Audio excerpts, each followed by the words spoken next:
win. I am down and willing, so I will find a way. It took a minute, now it didn't happen right away. When it get hot in the kitchen, you decide to stay. That's how it winners made. Stick a fork in the hater on my dinner plate. I walk into the fire like it's just a bit of flames. I switch my style up, watch the money pile up. I'ma get rich with life. What is going on, everybody? Welcome to the Clydesdale Media Podcast, where we're featuring the athletes of the 2024 CrossFit Games Semifinals.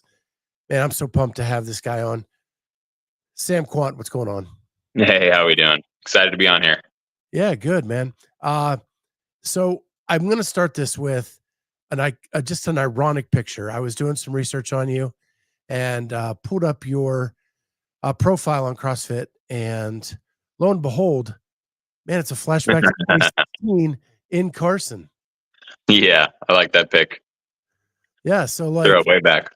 How cool is it that like this has been your profile? I think this has been there ever since I've like been researching you. And here we are going back to the place where you started it all. Oh yeah. It's pretty cool. And yeah, I think every time I go and look on on CrossFit Games website, I see that thing and I'm like, that's pretty cool. I don't think my wife really cares for the picture, but I thought it looks pretty cool. So we're going to keep it up there for as long as we can. Was that was it double DT or heavy DT that year? Double DT that year. Double DT. Yeah. Did you win that one? Yes, sir. I did. Yep. Yeah. I'd keep it up there forever too. Oh yeah, absolutely. Yeah. So I want to start. We'll start with Carson. So you're going back. We haven't been there in almost 10 years, right? Yeah, shoot, it has been a long time. Yeah. Right. 2016, 2024. Yep. All the events are going to be on the tennis stadium floor. What is that going to mean heading back out there and kind of like 10 years later getting to do it all again? Oh, cool. I didn't even know that they're all going to be on the tennis stadium floor, but that's pretty cool. I'm excited to do that. I'm looking forward to it. In 2016, it was a pretty cool venue. They had a good place for us to warm up. I know they had some AC tents. I know they're not called tents, but just big areas for us to chill. So hopefully they have that again. Yeah, it's going to be sweet. It was such a cool atmosphere in the tennis stadium before, and I expect it to be just as cool this time. It's going to be fun. Yeah, I think as I know it, unless the run takes you to the soccer stadium, I think it's all in the tennis stadium this year. And because just to match that semifinal regionals feel. Got you. Yeah. Of that floor. Go ahead. I said, I bet they're going to have us run out on the field. I can't remember what it's called, but I'm assuming we're going to probably run out from the tennis stadium onto the grass field out there for our 800-meter runs, at least hopefully. Yeah, there's some people think that Boz was on a show a week and a half ago saying it's going to be iconic. So now people wonder if it's going to be the berm. Oh no, we're going over the berm then. Uh-oh. That'll be fun. But that will be very different than any other semifinal. Yeah. That'd be cool though. I'm about it. Make us go run over the berm, make it harder. Yeah. So is that what you want? You want it to be harder? Yeah. Make the run harder. I'm pretty comfortable running. So I'm fine with making the run a little harder if we need to. And that feels like it'd be probably pretty close to 800 meters if we're running out of the tennis stadium up over the berm and back, I would guess. I'm not 100% sure, but it seems like that'd be close to 800 meters. Yeah, that is speculation. I have no confirmation on any of that, but I think it'd be cool too as a fan to see that. Yeah, that'd be fun. Cycling that barbell, no problem. The 185 in that workout? Hopefully not. That's one of the workouts I haven't tested all the way through. I've done multiple versions of it. The 185 doesn't feel good. It's going to be hard no matter what. That whole workout's going to be a little rough, but the 185 shouldn't be a problem. Yeah. You're a strong dude. I think that'll be fun. Yeah, I hope so. It's just managed. Did you watch Europe at all? Bits and pieces. I haven't really dived into it too much. Are you one that doesn't, because you've been around the sport for almost 10 years, do you need to watch other semis do it? Or do you just get some ideas of what the workouts really are in full detail? It really depends on the workout. So yes, I do watch like bits and pieces. Like I'm okay. How are these guys doing the box step overs the most efficient way? what's the handstand walk course look like? How are they doing on the bike? Like what kind of pace is holding on the bike? There's like just different pieces of workouts that I'm really like looking at. But as a whole, I don't usually look at the workout all the way through. If anything, it stresses me out more. So I just kind of feel like I'll look at what I need to, that whatever, like kind of homework, and then nothing else really. And you have to look for the athlete that's most similar to you too, right? Like it doesn't matter what an athlete that's very different than you would do, because you're not going to do that anyway. Yeah. I mean, yeah, exactly. Like somebody that's about my height, I'm kind of looking at how they're stepping over on the box, because it's not easy to do 30-inch box jump overs with a step down. It's kind of hard. So I'm going to hopefully practice that a little bit, kind of find a groove there with those. But yeah, kind of look at people that are built close to me for those types of events, definitely. Yeah. It's got to feel good. I mean, you're a taller athlete. It's got to feel good when you see Yellow Hosta have a great weekend. Oh yeah. I'm not complaining about that workout at all with my height. He's probably at least 6'1", 6'2", so he's definitely got a couple inches on me, but I'm definitely not too stressed about that 30-inch box like probably some other people are. Yeah, exactly. Because you've got some shorter athletes in the West. For sure, yeah, we do. Yeah. So, what of the workouts that have been announced, what's the one you're most looking forward to? Because you got a chance to do the Snatch ladder in 2016. Yeah, I did. Yep. And now you get to redo it all these years later. Yeah, I think I've done that one like 6 or 7 times since 2016, just in training. So I'm definitely excited to do it again, especially with a little adrenaline. So I'm looking forward to doing that one. I wouldn't say there's like a workout specifically I'm excited to do. I kind of thought that handstand walk workout might throw a little twist, like with some ramps and stairs or something like that, but just straight handstand walk. So I'm looking forward to just rolling really hard on that one and just hoping the handstand walk's there. The workouts are definitely pretty like grindy. They're pretty painful, all of them. Usually there's a workout that I feel like is like more skill, so it's not as breathing wise or heavy breathing, but all these look painful, and I think should be good. I'm excited. Yeah, that handstand walk is a flat out sprint. Oh yeah, I know. You got to row hard. Yeah. When I saw the row intervals the row paces that like Braun and Yellow were holding, it was amazing. What were they holding? I haven't even looked at it yet. I think that Yellow held in the 135s to start. Oh my goodness. Okay. All right.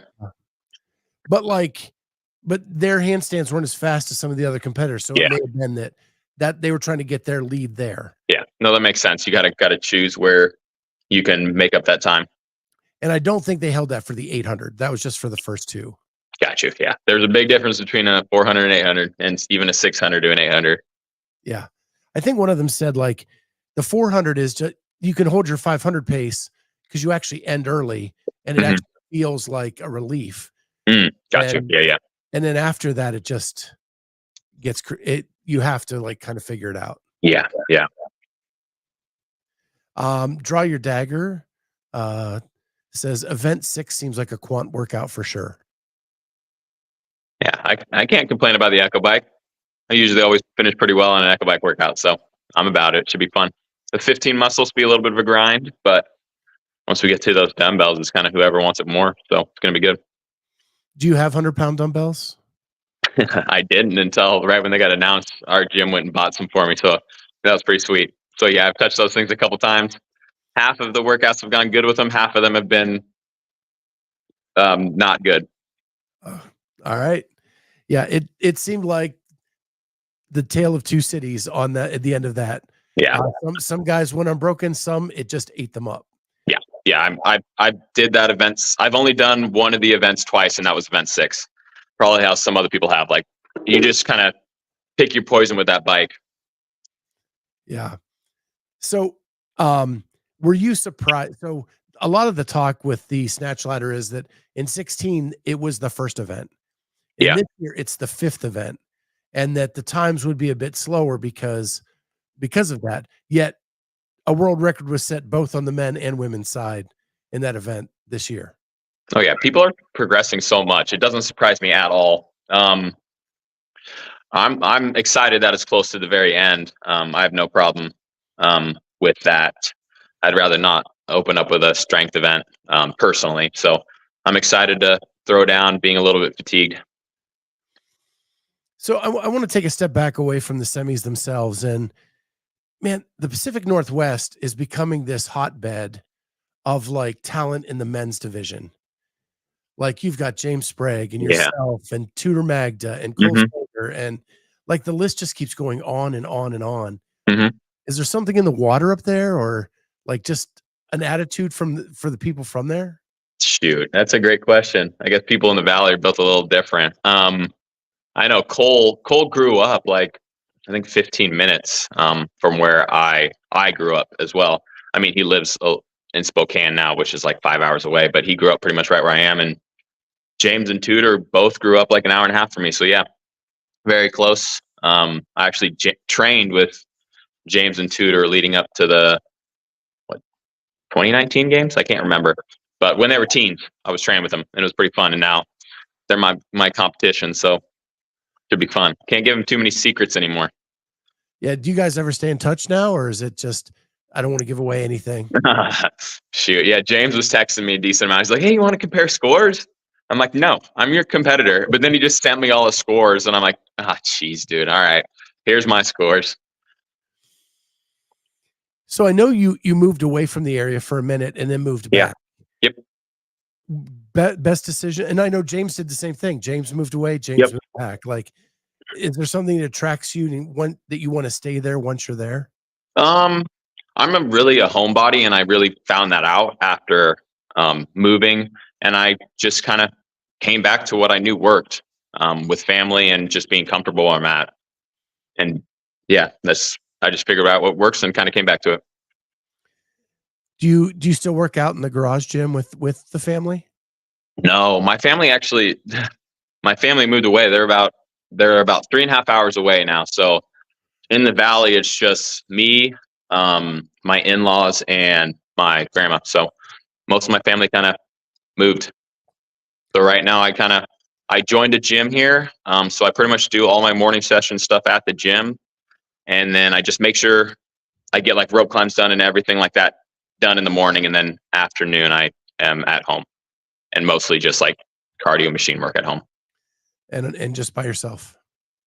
Yeah. So I got the kids running around, and sometimes my wife, so it's not always by myself. So it's been a minute since we've talked to you. The last time you just had your first kid. Yeah. Yep. Yeah. So how many now? 2. Just 2. 2. Yes. Are they already getting strong? Oh yeah. Leighton, my son, he is 4. He just joined gymnastics, and he's having a ball with that. He likes to come out in the afternoon with me, and he does gymnastics, which is pretty much just jumping off a box jump onto a mat. And then the youngest, Emery, she is 6 months, and yeah, she's strong. She's crawling all over the place now, and she's a super happy girl. How excited do you get as a dad when you see your son trying to just kind of emulate you in the garage, do things? You're just setting the example for like the good things in life. Oh yeah. It's amazing. It's super fun, especially when you see him attempt to do some movement that I'm doing.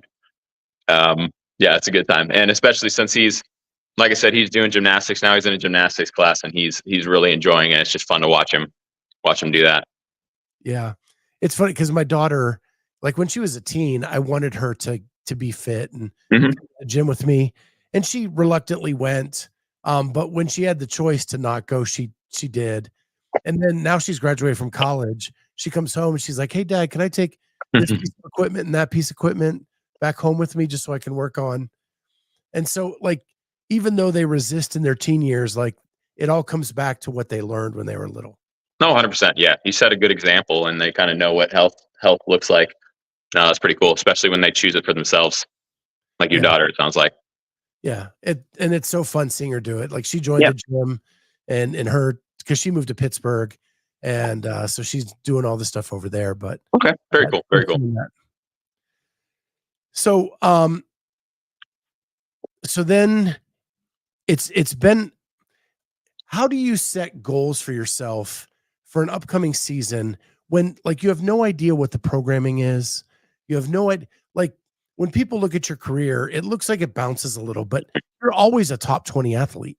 Yeah. Yeah. Right. But when you finish second and fourth, like it looks like it bounces, but it, Yeah. so how do you set goals for yourself when the expectation is so high? Shoot, to be honest, I don't feel like the expectation's super high. Most people have me under the radar, which I like, to be honest. It's just like, I've made just mistakes when I don't place very well, whether that's the lead up to the games or at the games. And every time I make a mistake, kind of write it down and just make sure it doesn't happen. So I always kind of go in with the mindset that I think I can win, and I'm only going to keep doing this as long as I think I can win. And I feel like I'm in a good place this year to make a run for the top of the podium. Just kind of putting everything together. Wad Zombie, you're on my radar, Sam. There we go. I appreciate that.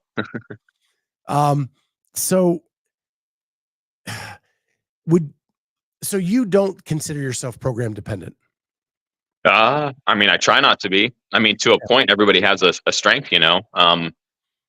But I mean, a big part of this offseason is really just worked on stuff that I'd be scared to see programmed, if that makes sense. So that's been a big focus of this year. So mostly gymnastic stuff. Like if a gymnastic skill gets presented that we've never done before, I feel confident. Kind of the same for really any skills, whether that's something with the jump rope, stuff like that.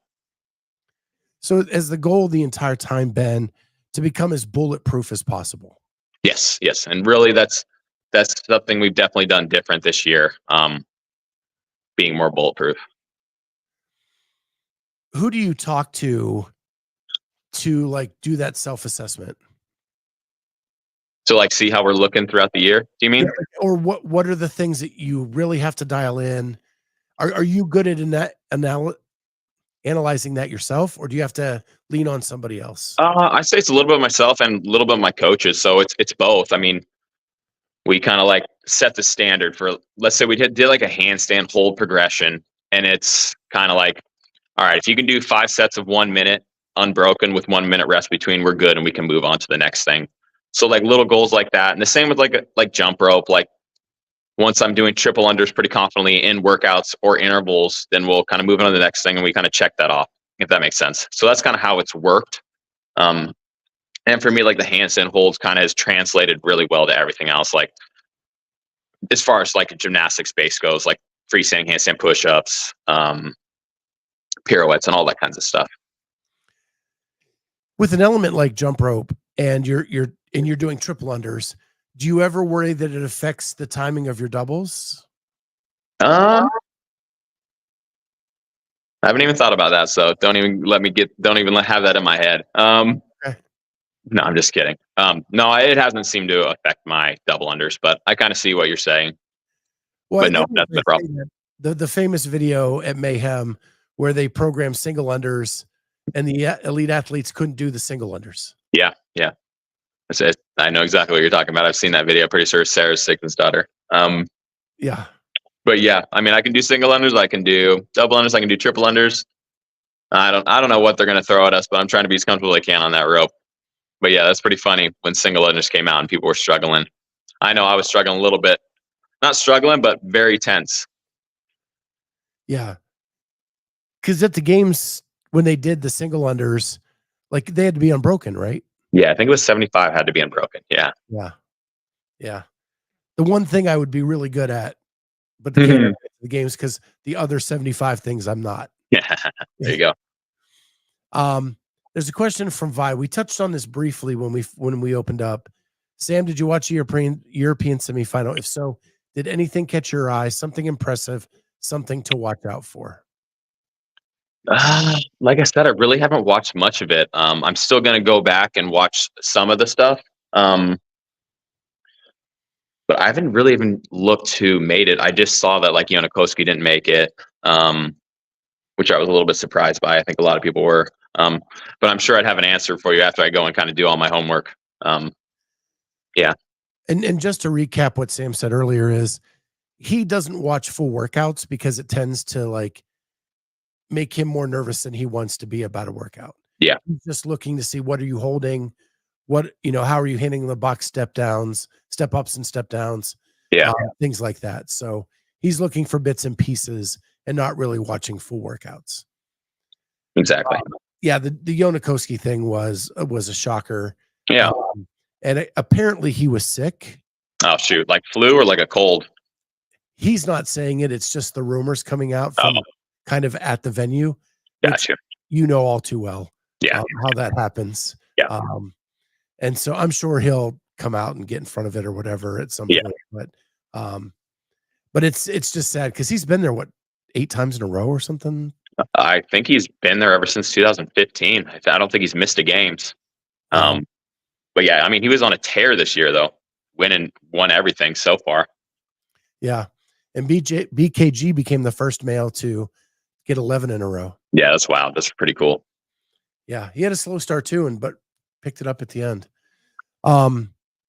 So do you let yourself at all think about the games, or is it, I've got to take on this thing in front of me first, and then once we're through that, then I'll let myself think next stage? I think about one stage at a time. The only thing I don't think about too much is the open, but yeah, I definitely am focused on semifinals because it's never a for sure thing. Anything can happen. Like we just saw with Yonakoski, somebody could get sick, but yeah, it's just really one thing at a time. You're going to, if and when you make it to the games, you'll have a little bit of break. Is that the time that you take a little bit of step back and do some more family things, just kind of reset yourself? Yeah, I think after semifinals, we'll probably get a week off. So all family. And then for the next 2 months, that's when the training really ramps up for the year. So yeah, I get a week to center myself before go and get after some hard training. And you're still with HWPO? Yes, sir, I am. Yep. And who's your coach? So my main coaches right now are Steve and Josh. Those are the ones I work with. Steve Fawcett? Yes, sir. Yep. Okay, cool. Yeah, talk about OG, man. Yeah, I know, right? He's been around a long time. Yeah. And then Wad Zombie's asking, is Bijan still your agent? Yeah, he is. Yep. Okay. I don't know if you know Wad Zombie, but he makes trading cards. Oh yeah, I follow him on Instagram. I know who he is. Yeah. So I'm wondering if that's why he's asking. Oh yeah. Hey, tell him to reach out to Bijan. Cool. Mm-hmm. How cool would it be to have a trading card, really? Oh, dude, that'd be dope. That'd be super cool. Yeah, like growing up, that's just like every boy's dream, right? To have absolutely. I mean, me and my brother were always collecting baseball cards, football cards. So yeah, it'd be very cool. Yeah. He does a really good job with them too. And it is why he's reaching out. There we go. All right, cool. Well, I don't want to keep you too long. It's Sunday afternoon. Get you back to the family. But it's been awesome catching up, and we're going to wish you luck and root for you there in Carson. Hey, thank you. I appreciate it. Yeah. Thank you to everybody in the chat. It's been a blast. We'll see everybody next time on the Clydesdale Media Podcast, where we're featuring the athletes of the 2024 CrossFit Games Semifinals. Bye, guys. Bye.